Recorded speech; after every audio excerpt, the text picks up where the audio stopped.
back to the channel. My name's Adrian and today I've got another first. So today it will not be a Shadow Dark expansion. I'm starting to get a few comments that people are not wanting me to do Shadow Dark as much because it's affecting their wallets.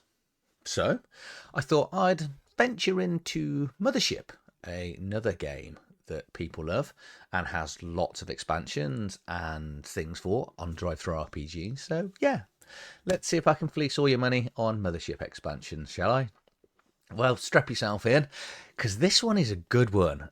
It is a rescue mission. Stop me if it sounds familiar. The players have hear a distress signal, and they're going to turn up on a ship to rescue them. But there's rewards on this one as well, so this one's quite good. The people that you keep alive are going to earn the players money or credits. But the end creature is bloody sinister, actually, and it's the first time I've ever seen anything like this, and it's absolutely brilliant. But before I get into the adventure, let me sort of explain where you can pick it up, as I always do. We'll go through the links on TTRPG. It'll give you the idea of page count and sort of links where to buy. So here we have what I'm going to call Sister. I assume that's how it's pronounced. I generally don't know. But I'm going to go with Sister, a rare geometry for Mothership RPG. It's published here by Severed Books and written by Justin. I think it's Sirios and George Holland. Now, Justin did send me this copy for free. He hasn't asked me to review it. I did a review of The Sickest Witch, which was a game that, a book of his that I backed on Kickstarter. I've got him booked in for an interview at some stage, and as a sort of thank you for the review of Sickest Witch, he sent me a few copies of his book. So we will see a few of those over the next few days and weeks coming up. But I thought I'd start with a cracker. I'm terrible at reviewing things that with an unbiased thing, because this is an absolute beauty. It really is. Mothership's one of those games where I have a kind of love-hate for it. I'm not. I think it's a great one-shot sort of adventure. I said Mothership is that book that I've never really covered on this channel. I've played it a few times. Not really sure where I can sort of insert it into my gaming stuff. But once I started reading this, I was like, okay, players, I've got another Mothership adventure for you. Shadow Dark's going to take a back seat for a little while. Horde Wars, that can park, because I want to run this. This is, well, let's show you. So it's 82 pages here. So if you are going to pick it up, as much as I didn't pay for this, please do consider using my affiliate link, because it just helps me put the money from the affiliate link into then purchasing other products for me to sort of cycle around and just keep reviewing wonderful things. So you can just see what's included in the books as well. And also a huge thank you to everyone that is using my affiliate links. I've got no way of knowing, but yeah, 2 thumbs up. You are incredible. So please keep using it. So this is really just a rescue mission. This explains a lot about Sister, as I'm going to call it here, which is a brooding AI machine type thing that's gone wrong. So the twist at the end is if you're a player, move along. This video is for Games Masters only. If you are someone that wants to play this, send this video to your Games Master. GMs only here. So basically what we've got here at the end of what they discover is this alien kind of AI species, creature, monster, technology, whatever you want to do, that is a 3x3 by 3 foot giant cube that's got 6 different sides, got loads of different turrets coming off, and it becomes this incredibly fun mini puzzle that the players are going to have to work out how to get through it, how to destroy it. They're going to have to take it down pretty much one side at a time by attacking, running away. It's got each side has got its own weaknesses and advantages as well. It looks incredible fun, okay, but there's more than that. What we've got is the ship that it lands in. So let's just get into the book, and we'll sort of take you through where we are. So here we've got the front cover. Nothing overly exciting or tremendous about it. In fact, it's probably the worst part of the cover, because it really doesn't give you anything about it. It doesn't kind of sell it, and it looks a little bit meh, which is my first impression of the front cover. But from here on in, strap yourself in. This is really good. So here we got just a little bit of information over here. So it's a rule set for a one-shot adventure written by Justin and George, created in 2023 by Severed Books. I say it is for Mothership. Here's the little bit of the background into the sister creature, monster, robot, Borg, whatever it is you want to be. And you can use rules as written for what it does, or just create your own thing and themes off it. But there's no contents for this book. You're kind of just thrown straight in, which sort of a little bit confused me to start with, because here we are just then straight in the book and it's not really explaining what goes on. And I was a little bit, okay, which is kind of like a negative, which we'll get to when we get to the sister and how the encounter is going to work with the players. Okay, it's going to take a little bit. Well, it took me. It might be a me thing. I found it a little bit difficult and painful. But here is the mission. So that the players basically are in a incredibly wonderful high technology ship. That's problem is now, and it's been used for exploring. It's not a combat ship in any way, shape, or form. So here's the premise of the adventure. And due to the lack of content, you just kind of have to make your way through the book, which is what I did. And some of the information you're going to want is a little bit, let's say, buried in there. It's in here, but it'll make sense when I get to it. So the book opens with the mission, really, of what's going on. So the ship itself, Vespucca 7, was once a incredibly good exploration ship with quite a large crew of specialists on it. There is the odd sort of space marine that's going to be with them, so there should be a couple of combatants in there to protect them. And the players will receive a distress call, probably. There are a few other inns that get there. But the reality is the players are going to turn up on the ship with their mission is to rescue and bring back the crew.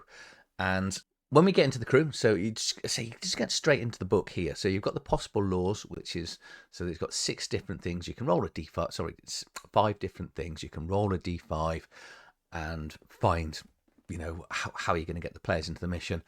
It gives you a couple of ways of into the ship. Realistically, in space, there's only 1 or 2. But then it's going to take you straight into the crew in here.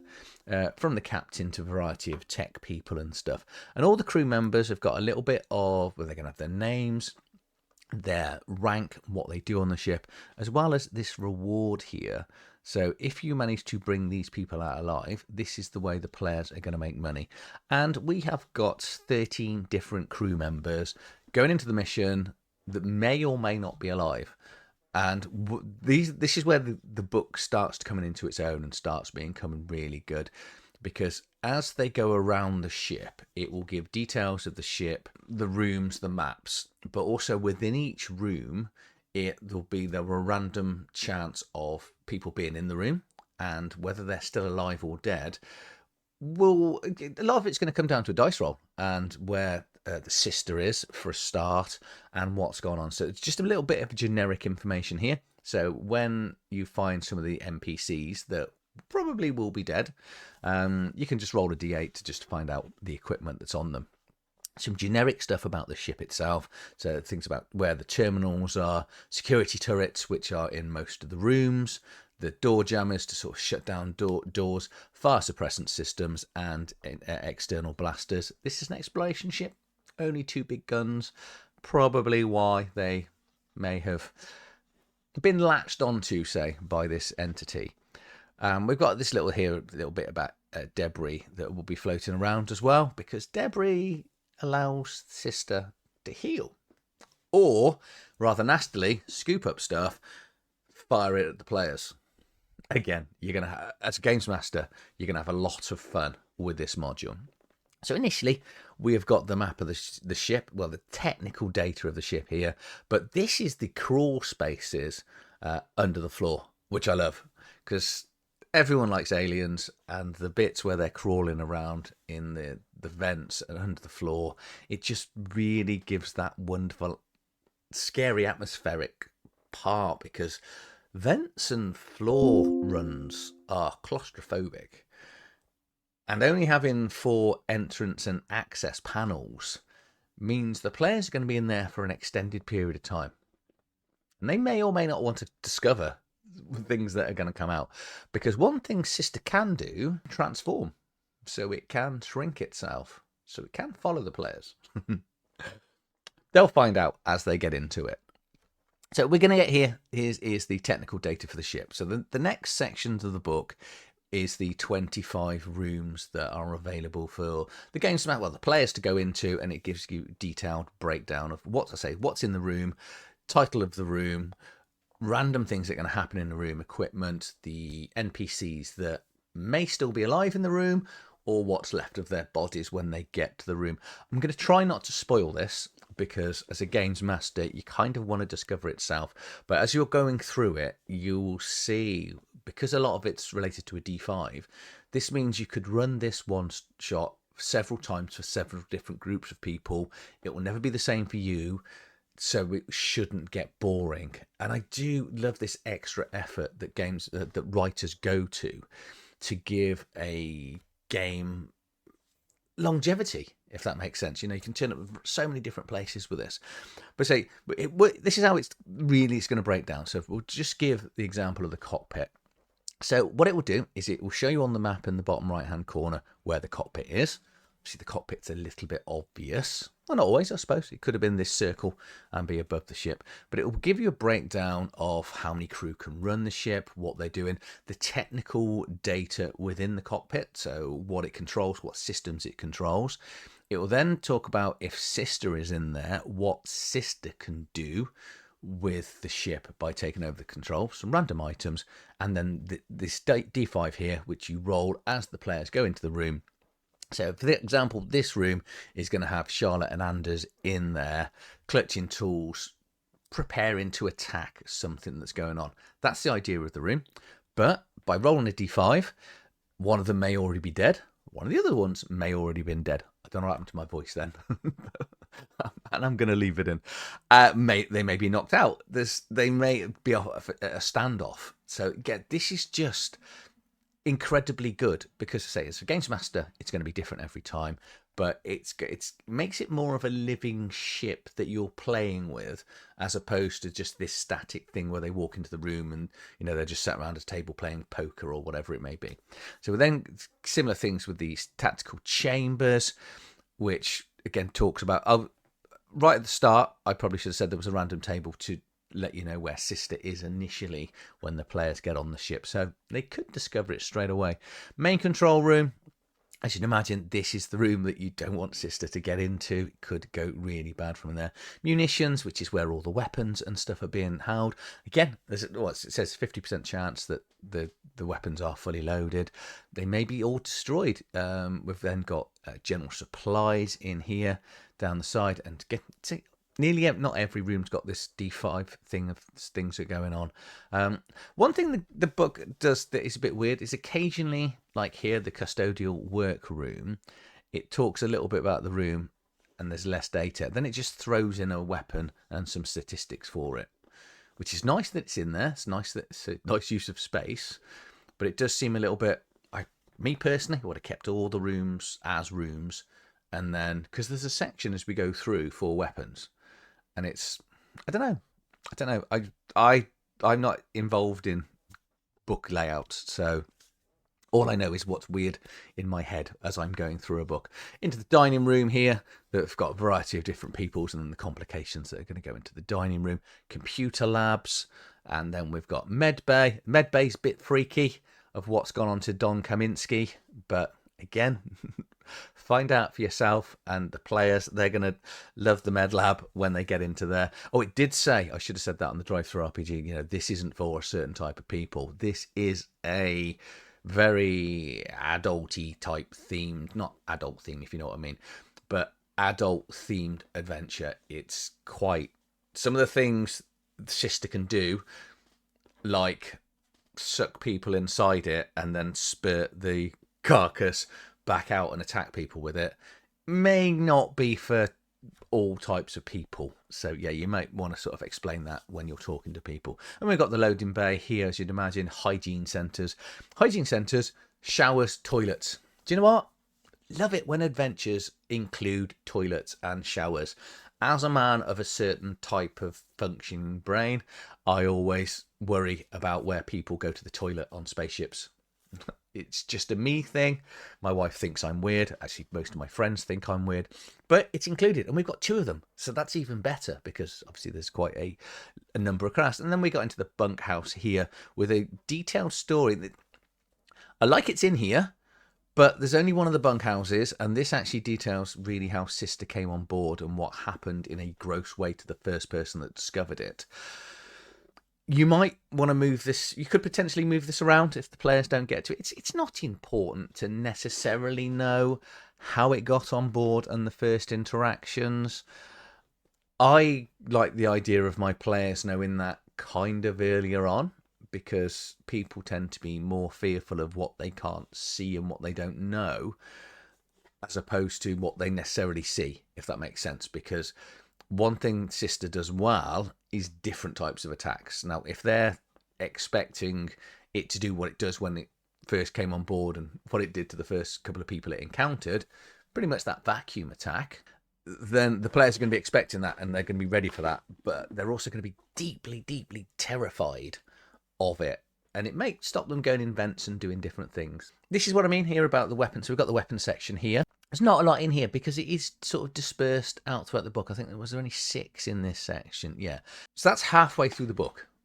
The other half of the book is this, and it's explaining how Sister works. So here we've got this 3 meter by 3 meter by 3 meter gigantic cube. I may have said foot earlier on instead of meter. So yeah, it's big.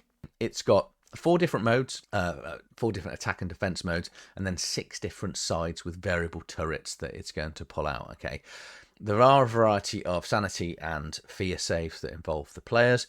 We then get the core mechanics of how Sister works, so it's got 6 sides, front with the skulls on. So this is the front facing side down in the bottom right hand corner here. And it's got a back side and then 4 sides because it's a cube. Okay, so front, back, 4 sides.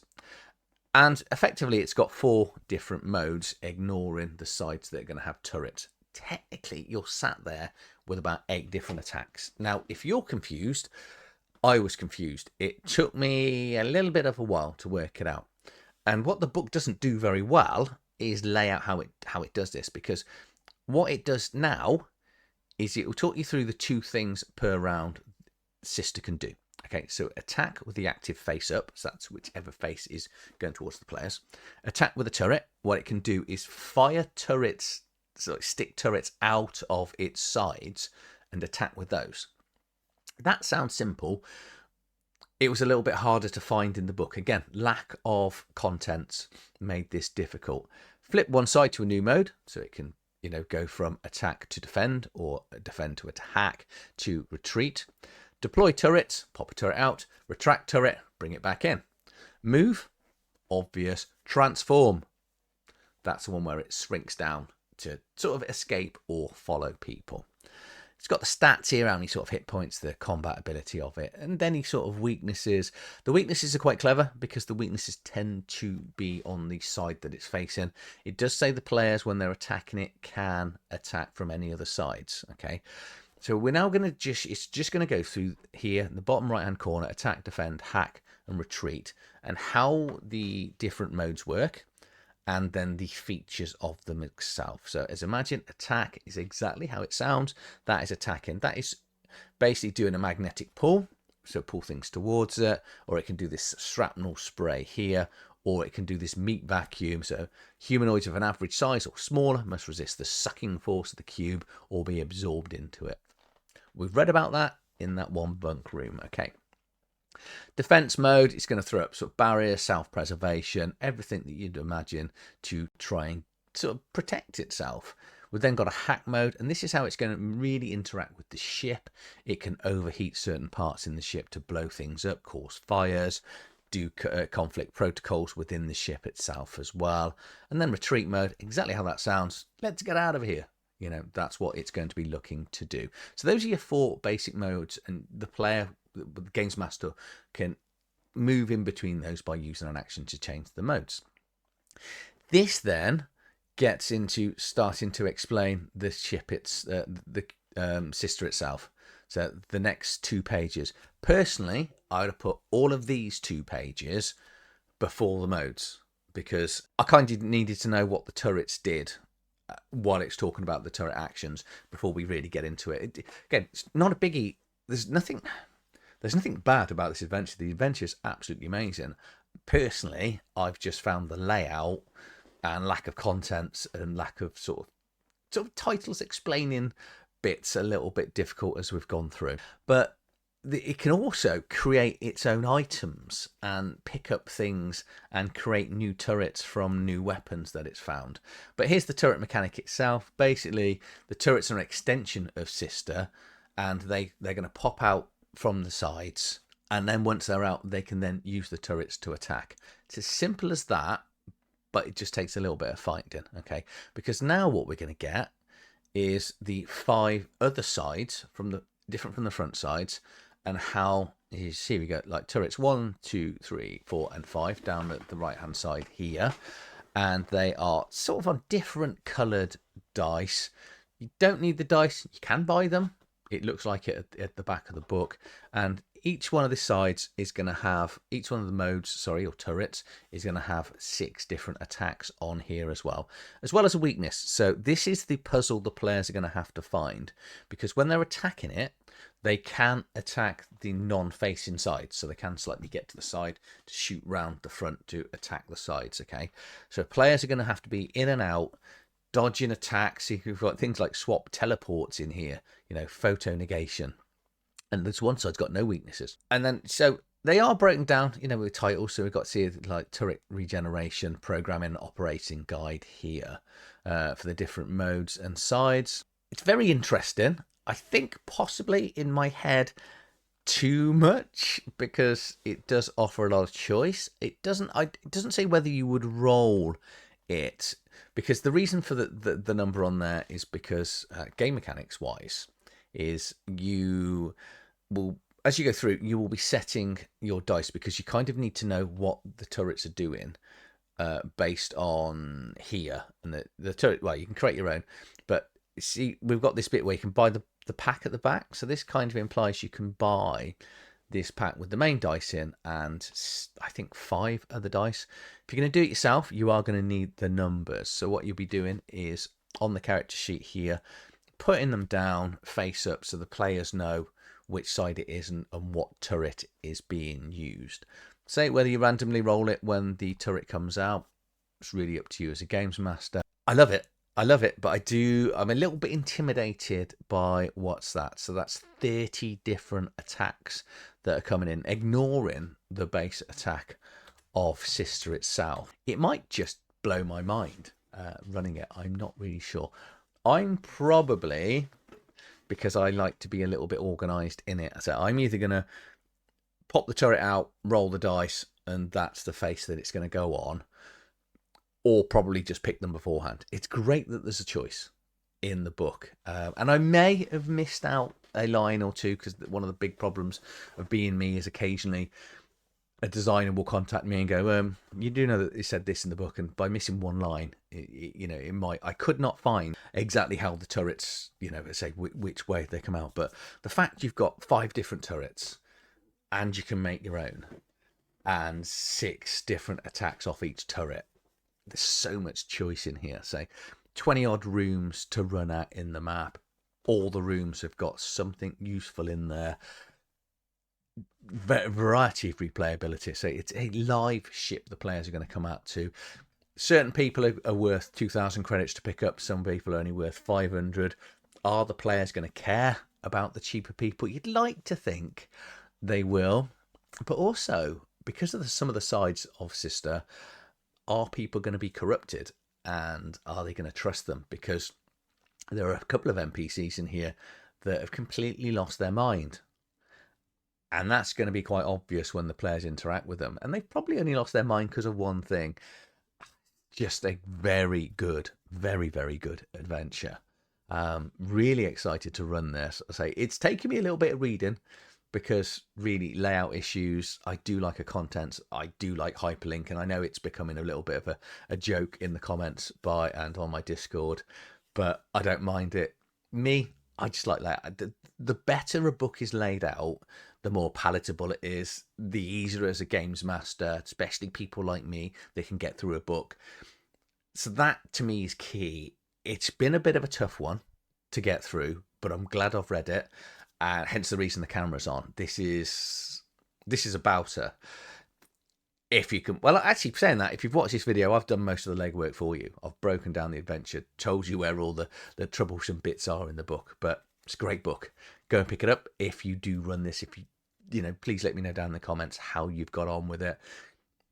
Also, how many of your players have survived? The end battle with Sister is going to be nasty. There's actually something that it does say in the book as well. So thinking about this is, even if you don't run the ship, you can take Sister itself and just dump it into any other adventure, and vice versa. You can run the ship without Sister. That's going to be a little bit harder, but as an end campaign boss, it's a nasty one. If you've enjoyed this video, please share and subscribe to the channel, and I'll see you on the next one. Thank you for watching.